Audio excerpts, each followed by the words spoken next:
नमस्कार मंडळी, मी वैशाली तुम्हा सर्वांचे स्वागत करते माझ्या KSD कुकिंग विथ फन या यूट्यूब चॅनलमध्ये। आज आपण लहानांपासून मोठ्यांपर्यंत सर्वांना आवडणारी पावभाजीची रेसिपी बघणार आहोत। बाजारात मिळते अगदी तशीच पावभाजी आपण घरी देखील तयार करू शकतो।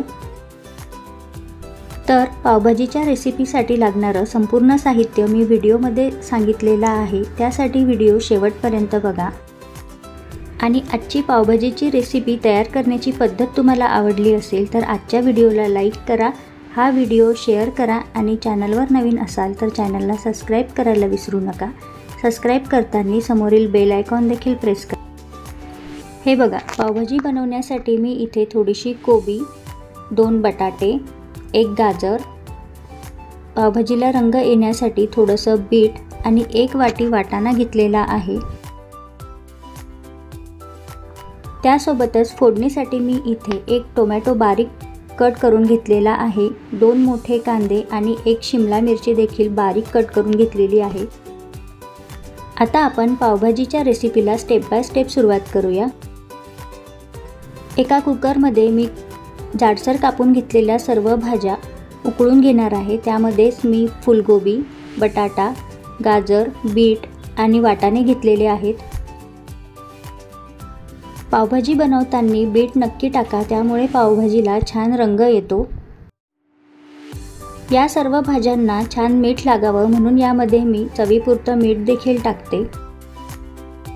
या भाज्या उकळण्यासाठी जास्त पाण्याची आवश्यकता नाही, त्यासाठी मी इथे अर्धा ग्लास पाणी या भाज्यांमध्ये ॲड केलेलं आहे। सर्व भाज्या मिक्स करून झाकण लावून कुकरच्या 4 शिट्ट्या आपल्याला काढून घ्यायच्या आहेत। 4 शिट्ट्यांमध्ये सर्व भाज्या व्यवस्थित शिजून येतात, अगदी बीट आणि गाजर देखील।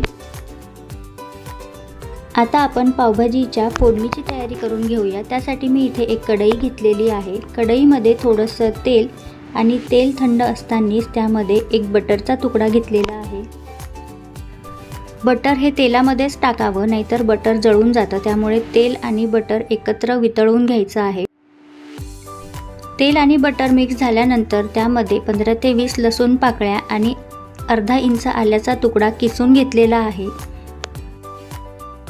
आलं लसणाची तुम्ही इथे पेस्ट देखील वापरू शकता। मी आलं आणि लसूण दोन्हीही एका बारीक किसणीने किसून घेतलेले आहेत। हा लसूण थोडासा झाला की त्यामध्ये आपण कांदा ॲड करूया आणि लगेच शिमला मिरची देखील। ही पावभाजी तयार करताना गॅसची फ्लेम ही मंद ठेवावी। गॅसच्या लो फ्लेमवर कांदा, लसूण, आलं आणि शिमला मिरची हे छान बटरमध्ये हळूहळू शिजतात आणि त्याला बटरचा फ्लेवर खूप छान येतो। पावभाजी तयार करताना बटर आवर्जून वापरा, पावभाजीची दुप्पट चव वाढते। हे बघा, गॅसच्या मंद फ्लेमवर सर्व पदार्थ व्यवस्थित शिजून आलेले आहेत। आता आपण या फोडणीमध्ये कोरडे मसाले ॲड करूया। त्यासाठी मी इथे अर्धा चमचा हळद, 2 चमचे काश्मीरी लाल मिरची पावडर, तिखट तुमच्या आवडीनुसार घ्यावं, आणि 2 चमचे पावभाजीचा मसाला घेत आहे। हे सर्व कोरडे मसाले आलं लसूण सोबत छान मिक्स करून घेऊया। हे कोरडे मसाले देखील तेलामध्ये छान परतून घ्यावेत। मसाले छान भाजून झालेले आहेत। आता आपण त्यामध्ये बारीक चिरलेला टोमॅटो मिक्स करून घेऊया। ही पावभाजी तयार करताना टोमॅटो, कांदा आणि शिमला मिरची तुम्हाला जेवढी बारीक कट करून घेता येईल तेवढी बारीक कट करून घ्यावी, त्यामुळे भाजीला टेक्स्चर खूप छान येतं, अगदी बाजारासारखी पावभाजी तयार होऊन येते। टोमॅटो शिजण्यासाठी मी इथे चवीपुरतं थोडंसं मीठ देखील ॲड करून घेते। टोमॅटो शिजेपर्यंत आपण उकळून घेतलेल्या भाज्यांकडे एकदा बघूया। हे बघा, कुकरच्या 4 शिट्ट्या झालेल्या आहेत। आता आपण बघूया भाज्या व्यवस्थित शिजल्या आहेत की नाही। सर्व भाज्या व्यवस्थित शिजलेल्या आहेत। आपण एखाद्या स्मॅशरने ह्या भाज्या स्मॅश करून घेऊया। मी पावभाजी स्मॅशरने ह्या सर्व भाज्या स्मॅश करून घेते। तुमच्याकडे हे स्मॅशर नसेल तर तुम्ही एखाद्या ग्लासने किंवा वाटीने देखील ह्या भाज्या स्मॅश करू शकता। हे बघा, अशा प्रकारे ह्या सर्व भाज्या मी व्यवस्थित स्मॅश करून घेतलेल्या आहेत। या उकळलेल्या भाज्या स्मॅश करण्यासाठी शक्यतो मिक्सरचा वापर टाळावा। स्मॅशरनेच ह्या भाज्या बारीक करून घ्याव्यात, कारण स्मॅशरमुळे अबडधबड ह्या भाज्या बारीक होतात। भाज्या स्मॅश करेपर्यंत हे बघा, टोमॅटो देखील छान तेल सुटेपर्यंत शिजून आलेला आहे। हे टोमॅटो देखील मी स्मॅशरने स्मॅश करून घेते। टोमॅटो, शिमला मिरची आणि कांदा स्मॅशरने थोडं स्मॅश करून घेतल्यानंतर आपण ज्या भाज्या स्मॅश करून घेतलेल्या आहेत त्या देखील यामध्ये मिक्स करून घेऊया। पावभाजी तयार करताना आपण फोडणीमध्ये हे जे टोमॅटो शिजवून घेतलेला आहे हे खूप नरम होईपर्यंत शिजलं पाहिजे। त्यातून तेल सुटेपर्यंत हे टोमॅटो शिजवून घ्यावं, कारण त्यामुळे भाजीची चव छान येते। हे बघा, ह्या उकळलेल्या सर्व भाज्या फोडणीमध्ये टाकून मी मिक्स करून घेतलेल्या आहेत। परत एकदा स्मॅशरने व्यवस्थित ह्या भाज्या स्मॅश करून देखील घेतलेल्या आहेत। आता या पावभाजीमध्ये गरम करून घेतलेलं पाणी टाकावं। पाणी टाकल्यानंतर ही भाजी चमच्याने व्यवस्थित मिक्स करून घ्यावी। हे बघा, अगदी बाजारामध्ये मिळते तशीच भाजी तयार झालेली आहे। भाजीमध्ये टाकलेलं पाणी व्यवस्थित मिक्स झाल्यानंतर त्यामध्ये अर्धा चमचा पावभाजी मसाला वरतून टाकावा व 1 ते 2 उकळ्या आल्यानंतर तयार आहे तुमची गरमागरम पावभाजी। भाजीला 1-2 उकळ्या आल्यानंतर खूप सारा कोथिंबीर टाकून त्यामध्ये हा मिक्स करून घ्यावा। हे बघा, अगदी कमी भाज्यांमध्ये तयार आहे घरगुती पावभाजी। या पावभाजीला बाजारासारखाच रंग, बाजारासारखीच चव आणि बाजारासारखंच टेक्स्चर देखील आलेला आहे।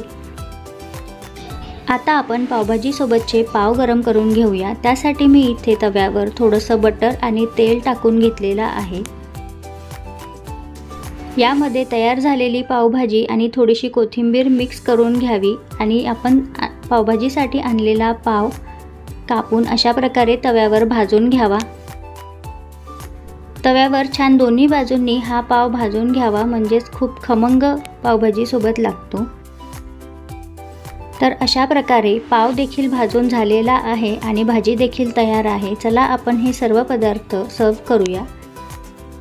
बाजारातून 1 प्लेट भाजीच्या किमतीमध्ये आपण घरी 5 ते 10 लोकांसाठी पावभाजी आरामात तयार करू शकतो। त्यामुळे ही पावभाजीची रेसिपी घरी एकदा नक्की तयार करून बघा। हे बघा, अशा प्रकारे तयार झालेली आहे गरमागरम बाजारासारखीच टेस्ट असलेली पावभाजी। पावभाजी सर्व करताना त्यावरती एक बटरचा तुकडा तर हवाच, त्याशिवाय पावभाजीची टेस्ट ही अपूर्णच असते। पावभाजी सर्व करत असताना त्यावरती बारीक कट करून घेतलेला कांदा, कोथिंबीर अशा प्रकारे आपण टाकून घेऊया। त्यानंतर मस्त असं लिंबू पिळून ही भाजी तयार आहे खाण्यासाठी। तर ही पावभाजीची रेसिपी घरी एकदा नक्की ट्राय करून बघा। हे बघा, दिसते ना अगदी बाजारातून आणल्यासारखी पावभाजी। तर आजची पावभाजीची रेसिपी तुम्हाला खरोखर आवडली असेल तर या व्हिडिओला लाईक करा, हा व्हिडिओ जास्तीत जास्त लोकांसोबत शेअर करा आणि चॅनलवर नवीन असाल तर चॅनलला सबस्क्राईब करायला विसरू नका। सबस्क्राईब करताना समोरील बेल आयकॉन देखील प्रेस करा, म्हणजे चॅनलवर येणाऱ्या नवीन रेसिपीचं नोटिफिकेशन तुम्हाला लगेच मिळेल। चला तर मग आपण लवकरच भेटूया अशाच एका नवीन रेसिपीसोबत।